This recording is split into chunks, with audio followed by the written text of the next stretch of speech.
ऐसे शहर से होती है जहाँ पर अमीर और गरीब लोग एक साथ तो रहते हैं, लेकिन अमीर लोग गरीब लोगों का बिल्कुल साथ नहीं देते। उनके काफी हाई स्टैंडर्ड्स हैं और वो गरीबों को कुछ भी नहीं समझते। ये मूवी इसी शहर में रहने वाले एक आदमी ऑर्थर पर बेस्ड है। वो अपनी मदर के साथ रहा करता था। उसे कॉमेडी बहुत पसंद थी और उसका दिल चाहता था कि वो एक दिन बहुत बड़ा कॉमेडियन बने। उसका आइडियल एक आदमी था जो कि बहुत बड़े कॉमेडी शो को होस्ट करता था। वो कहता था कि मैं भी एक दिन उनके शो में उनके साथ खड़ा होऊंगा। वो इसके लिए बहुत मेहनत किया करता था। फिर एक दिन हम ऑर्थर को देखते हैं जो कि किसी कंपनी की एडवर्टाइजमेंट के लिए एक साइन बोर्ड लेकर एक रोड पर खड़ा होता है कि कुछ शरारती बच्चे वहाँ पर आते हैं और उसे बहुत तंग करके उसका साइन बोर्ड छीन कर भाग जाते हैं। ऑर्थर यहाँ पर जोकर बना होता है। वो उन बच्चों के पीछे भागता है ताकि अपना साइन बोर्ड ले सके, लेकिन वो बच्चे उसे बहुत भगाते हैं और वही साइन बोर्ड उसके मुंह पर मारते हैं, जिससे वो साइन बोर्ड टूट जाता है और उसके बाद फिर वो ऑर्थर को भी बहुत बुरी तरह मारते हैं। ऑर्थर काफी हर्ट होता है और सीधा अपने बॉस के पास जाता है। वो उसे सब कुछ बताता है कि बच्चों ने उसके साथ क्या क्या किया, लेकिन उसका बॉस उल्टा उसे डांट देता है और कहता है कि तुम्हारा दिमाग तो ठीक है,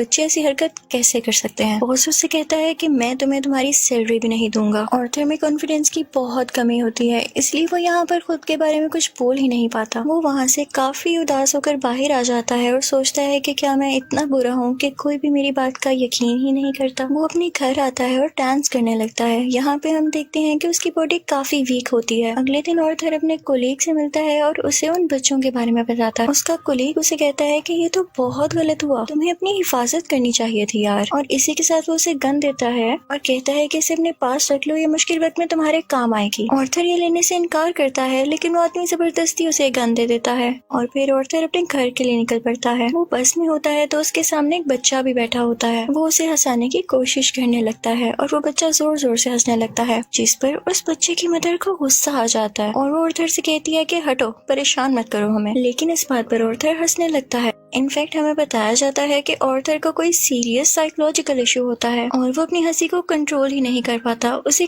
कहीं पर भी हंसी आ जाती है। वो बस में बैठे हुए उस लेडी को एक कार्ड देता है जिसमें उसकी डिजीज के बारे में सब कुछ लिखा होता है। वो घर आता है और अपनी मेडिसिन लेने लगता है। इनफैक्ट वो गरीब था और ये दवाई बहुत एक्सपेंसिव थी, तो वो गवर्नमेंट के बनाए गए मेडिकल सेंटर से ये दवाई फ्री लेता था। वो एक दिन अपनी साइकियाट्रिस्ट के पास जाता है। वो उसे कहती है कि मुझे अपनी डायरी दिखाओ कि तुम क्या क्या लिखते रहे हो। जैसे ही वो उसकी डायरी खोलती है उसमें ये लिखा होता है कि मैं उस तरह नहीं मरना चाहता जिस तरह बुरी तरह से मैंने जिंदगी गुजारी है। फिर ऑर्थर वहाँ से अपने घर जाता है तो उसकी मदर उससे पूछती है कि क्या थॉमस की तरफ से कोई लेटर आया, तो ऑर्थर कहता है कि नहीं, आज भी नहीं। इनफैक्ट थॉमस इस मूवी में बहुत ज्यादा रिच बिजनेसमैन दिखाया गया है और लोग उससे बहुत डरते हैं। उसकी माँ उसे कहती है कि अगर उसको हमारी हालत के बारे में पता चलेगा तो वो हमारी हेल्प जरूर करेगा। अगले दिन जब वो बाहर जाता है तो वापसी पर आते हुए रास्ते में उसे एक सिंगल मदर मिलती है जिसके साथ एक छोटी सी बेटी भी होती है। वो ऑर्थर को काफी अच्छी लगने लगती है, लेकिन वो अपने घर आ जाता है। यहाँ उसकी मदर उससे फिर उसी लेटर के बारे में पूछती है तो ऑर्थर कहता है आपका क्या लेना देना है उससे, वो हमारी मदद नहीं करेगा। अगले दिन हम देखते हैं कि वो सिंगल लड़की ऑर्थर के घर पर आती है। वो उससे कहती है कि मैं कुछ टाइम से नोट कर रही हूँ कि तुम मेरा पीछा कर रहे हो, जिस पर ऑर्थर उसे कहता है कि हाँ, मुझे तुम अच्छी लगी हो। तो इस पर वो लड़की हंसने लगती है और जल्दी उन दोनों में दोस्ती हो जाती है। ऑर्थर को एक और जगह से जोकर की ऑफर आती है। वो एक चिल्ड्रन हॉस्पिटल होता है और जब ऑर्थर वहाँ पर जाकर डांस कर रहा होता है तो उसकी पॉकेट से वही गन बाहर आकर गिरती है। सब बच्चे डर जाते हैं और स्टाफ हैरान होता है कि इसके पास गन क्या कर रही है। ये बात फैलती है और उसे इस जॉब से भी निकाल दिया जाता है। वो अपने बॉस को कॉल करता है कि ये तो सिर्फ एक टॉय गन है, तो उसका बॉस उसे कहता है कि झूठ मत बोलो, मुझे तुम्हारे कोलीग ने सब कुछ बता दिया है कि तुमने खुद उससे गन ली। यहाँ पर ऑर्थर का दिल दोबारा से बहुत दुखता है कि उसके कोलीग ने तो उसे जबरदस्ती ये गन दी थी। फिर हम देखते हैं कि ऑर्थर ट्रेन में घर जा रहा होता है और वहाँ पर 3 बिजनेसमैन भी होते हैं जो कि थॉमस वेन के ही आदमी थे। वो ट्रेन में बैठी हुई एक लड़की को छेड़ रहे होते हैं।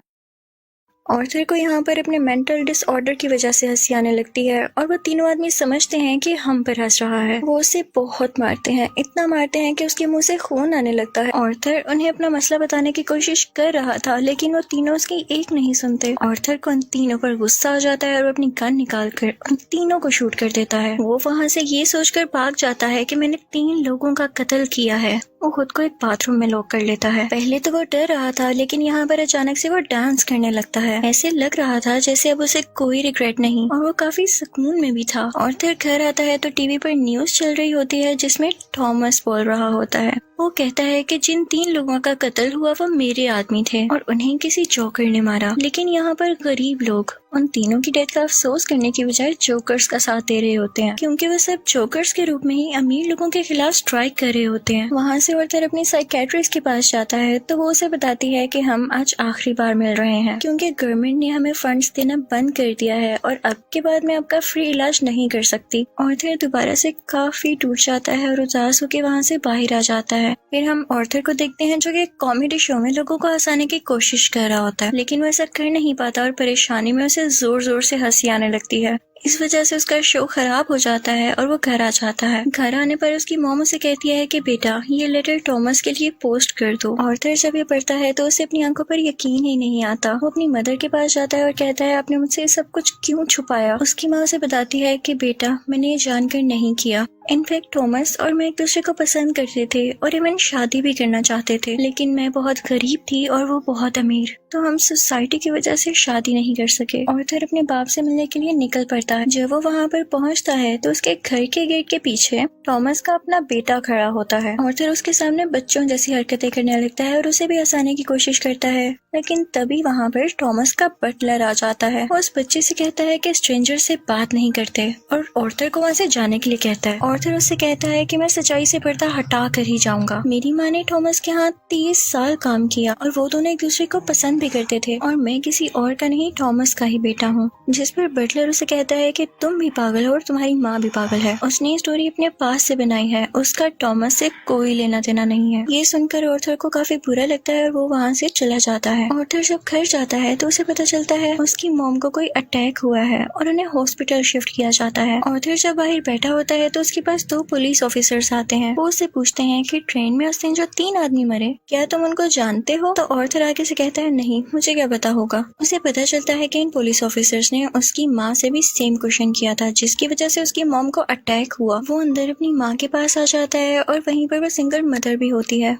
कि तभी टीवी पर एक न्यूज चलती है और उस पर ऑर्थर का वही फेवरेट टीवी होस्ट होता है, वही कॉमेडियन जिसे ऑर्थर बहुत पसंद किया करता था। वो काफी शौक से उसका शो देखने लगता है, लेकिन देखते ही देखते उसे अपना चेहरा टीवी स्क्रीन पर दिखाया जाता है। बेसिकली ऑर्थर का फेवरेट कॉमेडियन उसका मजाक उड़ा रहा होता है। जब ऑर्थर को एक कॉमेडी शो में हंसी आ गई थी, ये देखकर ऑर्थर काफी टूट जाता है कि मेरा आइडियल मेरा मजाक उड़ा रहा है, इससे तो मुझे इंस्पिरेशन मिली थी। उसे सब चीज पर यकीन ही नहीं आ रहा होता। थॉमस घर आता है तो न्यूज चल रही होती है कि शहर के हालात काफी खराब हो गए हैं। गरीब लोग जोकर्स का मास्क पहने सड़कों पर निकल आए हैं और अमीर लोगों के खिलाफ स्ट्राइक कर रहे हैं। इन लोगों में बहुत दुश्मनी बढ़ गई है और ये सारे के सारे थॉमस के खिलाफ हैं। ऑर्थर ये देखकर काफी खुश होता है कि वो सब के सब लोग जोकर बने हुए थे, यानी क्लाउन्स बने हुए थे। उसे लगता है कि पहली बार उसकी जॉब की या उसकी किसी ने तारीफ की हो।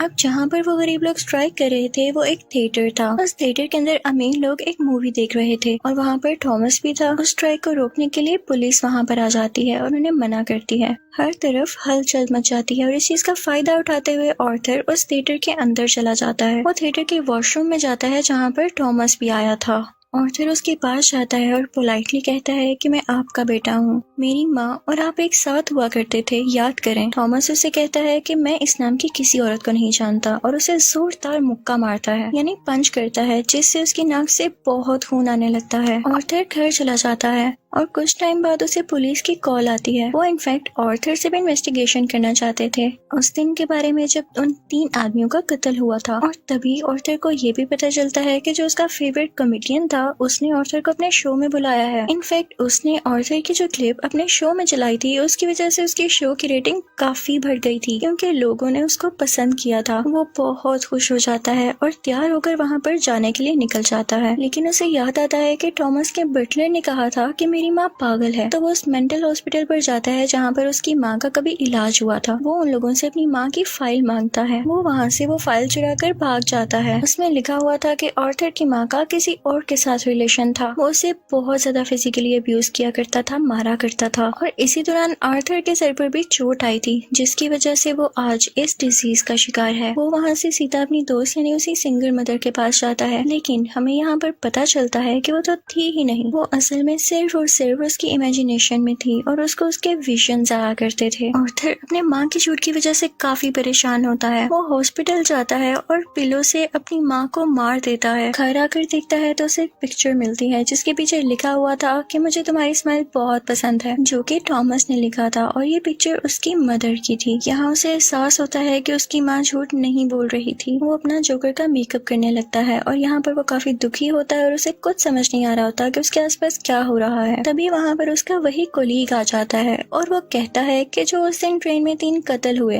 और रिसेंटली तुम्हारी माँ का भी कत्ल हुआ, मैं उसके बारे में कुछ पूछना चाहता हूँ। आर्थर को लगता है कि ये लोग फिर से मेरा जीना हराम करने आए हैं और वो यहाँ पर अपने कोलीग को बुरी तरह से मार देता है। अब इसके बाद आर्थर तैयार होता है और अपने जोकर का फुल कॉस्ट्यूम पहन लेता है। वो अब अपने फेवरेट कॉमेडियन के शो में जाने की तैयारी कर रहा था। वो बहुत खुश होता है और रास्ते में डांस करता हुआ जा रहा होता है। वहीं पर वो दोनों पुलिस ऑफिसर्स भी आ जाते हैं जो उससे ट्रेन में हुए हादसे के बारे में इन्वेस्टिगेशन कर रहे थे। पर आर्थर वहाँ से भाग आता है और भागते भागते एक ट्रेन में घुस आता है। उस ट्रेन में और भी बहुत सारे लोग ऐसे थे जिन्होंने जोकर का कॉस्ट्यूम पहना था। पुलिस इतने सारे लोगों में उसको ढूंढ ही नहीं पाती, तो इसी बात का फायदा उठाते हुए वहाँ से बाहर आ जाता है और अपने फेवरेट कॉमेडियन के शो की तरफ जाता है। वो जब उसके सामने जाता है तो वो उससे पूछता है कि क्या तुम भी जोकर बने हो, क्या तुम भी अमीरों के खिलाफ प्रोटेस्ट कर रहे हो। और फिर उससे रिक्वेस्ट करता है कि आप लोगों को मेरे बारे में कुछ न बताइएगा सिवाय इसके कि मैं एक ऑर्डिनरी जोकर हूँ।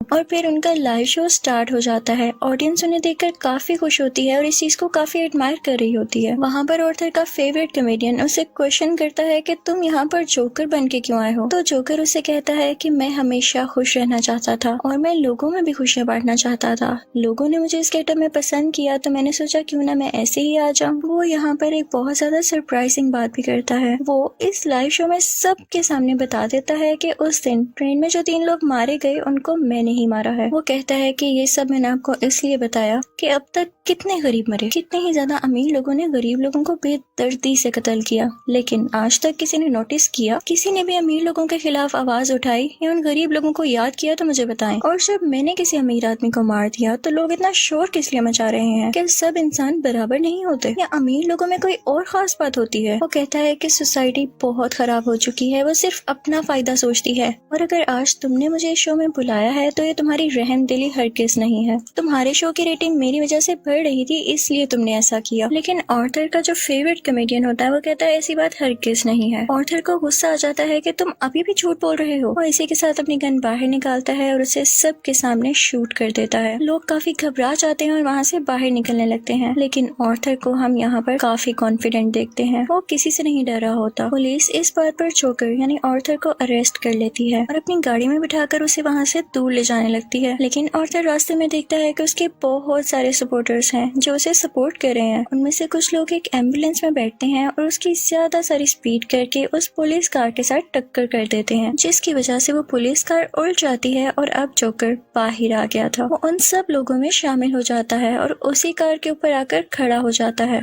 सब लोग उसे यहाँ पर देख पा रहे थे और उसे चीयर कर रहे थे। उसके मुंह और नाक से काफी खून आ रहा था, लेकिन वो उसी खून से अपनी स्माइल बना लेता है और हाथ फैलाकर जोर जोर से हंसने लगता है। ये इनफैक्ट एक ऐसी स्माइल थी जिसके पीछे गम, तकलीफ और दुख छुपा हुआ था। वो अब उन सब लोगों का हीरो बन चुका था और वो यहाँ पे काफी खुश था कि लोग फाइनली अब उसे तारीफ कर रहे थे, उसे अप्रिशिएट कर रहे थे। दूसरी तरफ हम थॉमस को देखते हैं जो कि अपनी प्रेजेंट वाइफ और अपने बेटे के साथ ये शहर छोड़कर जा रहा होता है, लेकिन तभी साइड पे खड़ा एक जोकर उन लोगों को शूट कर देता है, लेकिन वो उनके बेटे को कुछ नहीं कहता। फिर सीन चेंज होता है और हमें आर्थर यानी जोकर एक साइकियाट्रिस्ट के पास दिखाया जाता है। वो वहाँ पर भी हंस रहा होता है, तो वो साइकियाट्रिस्ट उससे कहती है कि तुम बिला वजह क्यों हंसते रहते हो। तो आर्थर उससे कहता है कि आप इस फीलिंग को कभी नहीं समझ पाएंगी, और ये कहकर वो वहाँ से बाहर आ जाता है। उसके जूतों के नीचे खून लगा हुआ था, जिससे ये जाहिर होता है कि एक अच्छा इंसान कैसे किसी कातिल में बदल गया। और इस मूवी से हमें ये लेसन भी मिलता है कि जब किसी के साथ बुरा किया जाए तो वो बुरा ना भी हो तो एक ना एक दिन बुरा बन ही जाता है। उसे इतनी अजियत दी गई, इतना टॉर्चर किया गया कि उसके अंदर से वो फीलिंग्स ही खत्म हो गई और अब वो अपनी लाइफ से बिल्कुल सेटिस्फाई था। और इसी के साथ ये मूवी भी एंड हो जाती है।